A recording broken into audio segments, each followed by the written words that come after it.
Agora, ele ainda tentou um outro romance sobre Pedro o Grande, mas acabou antipatizando com a figura de Pedro o Grande a tal ponto que se tornou incapaz de escrever o romance. Ele se empenhou tal, mas acabou antipatizando com a figura de Pedro o Grande, no que desistiu da ideia de escrever um romance sobre Pedro o Grande. E aí se empenhou em Ana Karenina, realmente outra obra considerada excepcional, mas para mim, os grandes romances de Tolstói são três, não são dois, não são só Guerra e Paz e Ana Karenina. Para mim, o Haji Murat está ao lado do qual foi lido assim, o preâmbulo. Realmente, Haji Murat, para mim, está no mesmo nível. Para mim, está no mesmo nível de Guerra e Paz e de Ana Karenina. Agora, Ana Karenina realmente mostra assim, um lado contraditório da personalidade de Tolstói. Tolstói queria condenar o adultério. Realmente, em Ana Karenina, condena-se o adultério. Mas o adultério é descrito de maneira tão fascinante que realmente a condenação não funciona tanto. Não funciona, não é? A gente lê Ana Karenina e não acompanha Tolstói nessa condenação do adultério. Não dá para acompanhar Tolstói nisso, não dá. Porque ele descreve tudo com tanto vigor, a grande força dele é justamente de transmitir as paixões humanas, o natural das paixões humanas. É uma coisa extraordinária como ele consegue. Aliás, é caso único na literatura. Para mim, é caso único na literatura. Quase caso único na literatura universal. A capacidade de transmitir a paixão humana com aquela intensidade, com aquela vibração. E isso nós temos em Ana Karenina, claro. Temos com toda aquela força, com toda aquela exaltação. E, assim, preto no branco, ele condena o adultério, diz que era um crime, que foi um crime, descreve a cena do adultério como se fosse um crime, ele diz que é um crime, mas não convence, porque a capacidade dele de transmitir as paixões humanas é tão grande que ele não convence nisso, quer dizer, a pregação, o Tolstói pregador, fica diminuído, fica quase escondido diante da força que ele tem de transmitir o humano, as paixões humanas, como ele descreve. É incrível, é incrível.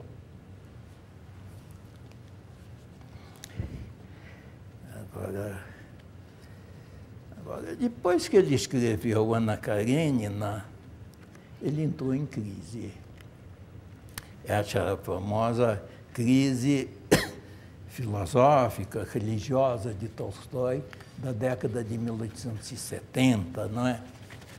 Ele teria entrado em crise, mas vários estudiosos da obra dele negam que tenha havido uma verdadeira crise. Porque, na realidade, as ideias que ele passou a pregar com insistência, na realidade, já estavam na obra anterior dele. Tudo que ele diz depois de 1870 já é uma decorrência natural do que ele vinha escrevendo. Quer dizer, ele tem uma vasta obra assim, de moralista, de jornalista, de pregador, etc.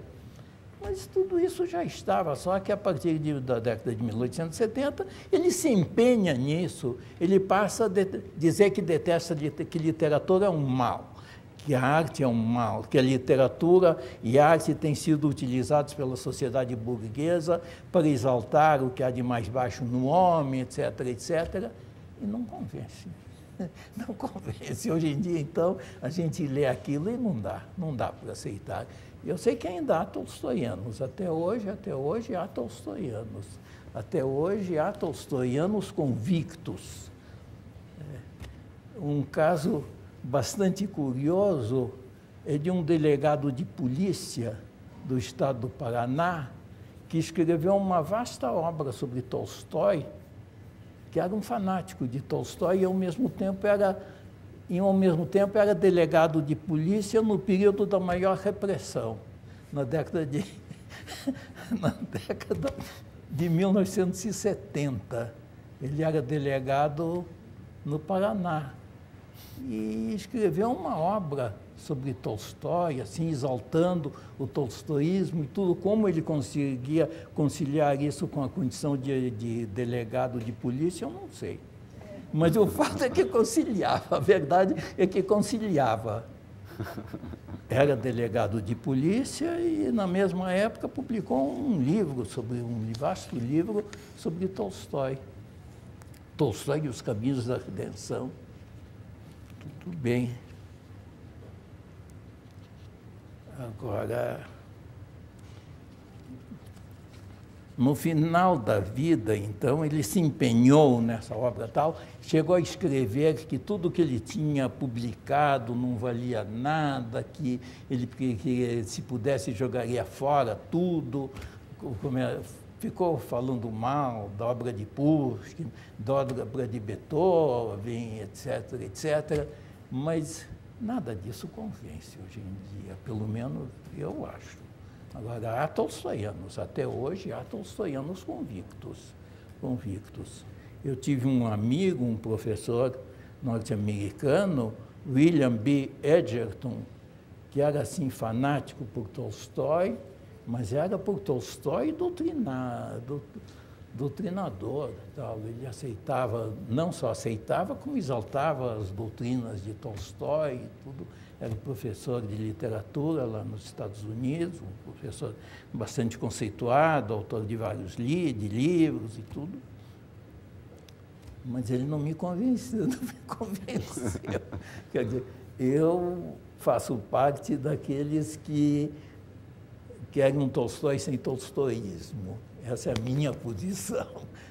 Aliás, Tolstói sem tolstoísmo é o título de um livro de uma escritora francesa, Nina Gorfinkel.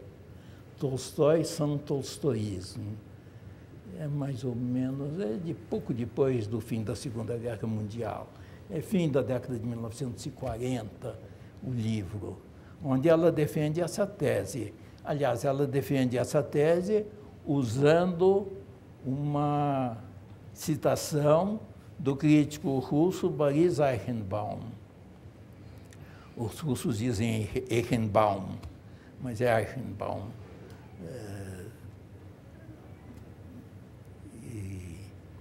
E vários críticos russos se empenharam nisso, de mostrar que Tolstói tem que ser exaltado, tem que ser estudado, tem que ser analisado, sempre nos diz muito, sempre os anos passam e ele continua nos dizendo muito, mas que o tolstoísmo não dá para aceitar. A não resistência ao mal pela força não dá para aceitar.